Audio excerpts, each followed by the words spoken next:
चला तर मित्रांनो, आज आपण पाहणार आहोत कडब्याची कुटी कशी करायची कुटी मशनीमधून.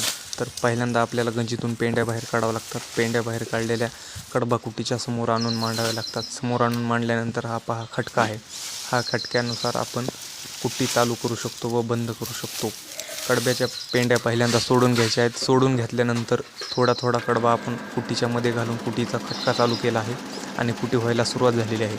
कुटी एकदम बारीक होत आहे आणि ह्याच्यापेक्षाही बारीक कुटी होते, कारण ह्याच्या पात्या घासायला आलेल्या आहेत आणि पात्या ह्या दर 3 महिन्याला आपल्याला घासाव्या लागतात, जेणेकरून आपली कुटी एकदम व्यवस्थित होते. आणि हा कडबा कुटी चालू आहे आणि ह्याच्या हातमध्ये हात जास्त लांब आत घालू नये, कारण हात आपला ओढण्याची शक्यता आहे कडब्यासोबत. त्याच्यामुळं हात थोडा लांबच धरावा आणि लांबूनच पेंडी आतमध्ये घालावी. ही पहा, कुटी खूप मस्त होत आहे. कुटी खूप मस्त चालू आहे आणि झाल्यानंतर खटका बंद करू शकतो. रिटर्न गिअरसुद्धा आहे ह्याला. मध्ये पेंडी फासल्यानंतर रिटर्न गिअर टाकून आपण रिवर्स पेंडी ओढून बाहेर काढू शकतो. आणि पुढं पण दोन घेर आहेत, रिटर्न घेर आणि समोर घेर आहे पुढचा. कडबा कुटी करून आपली झालेली आहे. धन्यवाद मित्रांनो.